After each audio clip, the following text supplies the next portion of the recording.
Pesach is coming. Pesach is coming next week already. And Pesach brings always that hope, not just the hope of spring, but the hope of a better world. The hope of a world that is free, where everyone is able to simply be, to simply exist. These words actually sound incredibly profound and meaningful, but also they sound incredibly untrue in today's world. Right now, we see today the oppression of one country over another, of Russia over Ukraine. We see the oppression of many other people over other people. And Pesach is all about, Passover is all about stopping, finishing that oppression. How do we do that? How do we stop the oppression that one country puts on another and that people put on people? The answer is not that complicated. You know what liberates people? What makes us to be able to be free?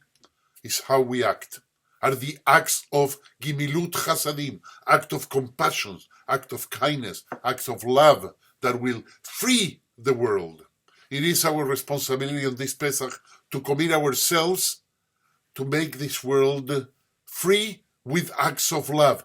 The only way to stop oppression in the world is by loving another human being, is by loving one another. Ve'ahavta l'reacha kamocha, love your neighbor as yourself, the Torah teaches us.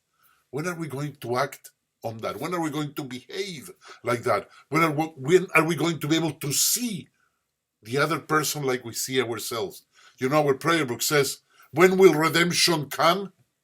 When we grant everyone what we claim for ourselves. I claim for myself freedom. I claim for myself happiness. I claim for myself the right to be. I claim for myself the right to feel safe, to have my basic needs available to me, and one of those is freedom.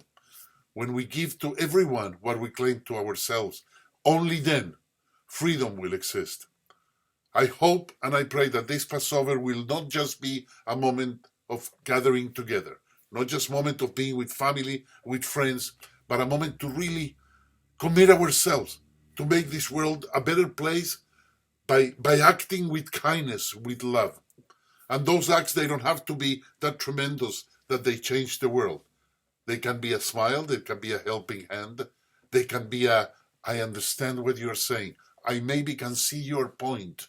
I respect you and I hear you. I see you and I hear you.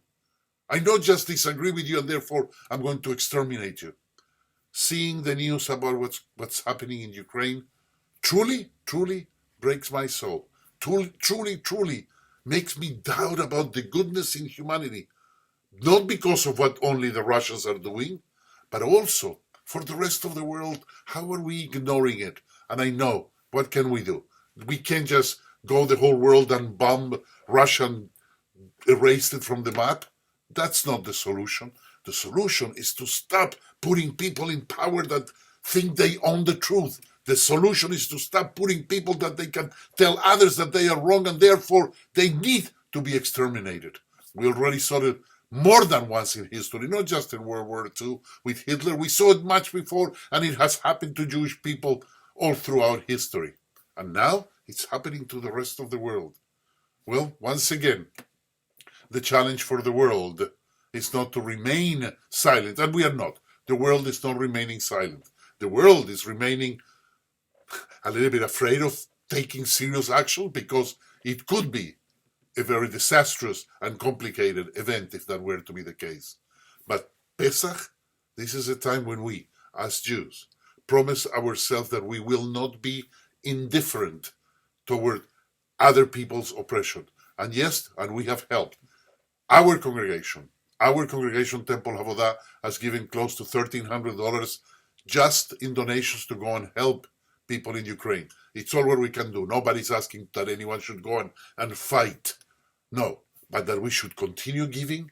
Yes. And even if that costs a little bit more at the pump? Yes. But we need to stop this suffering. We need to stop this oppression. And Pesach is exactly a time to reaffirm our commitment for a better world. May we all have a meaningful Pesach. May we all have, yes, a sweet Pesach.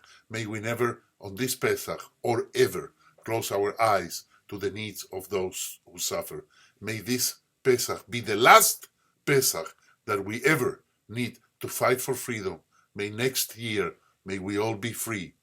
Happy Passover to everyone.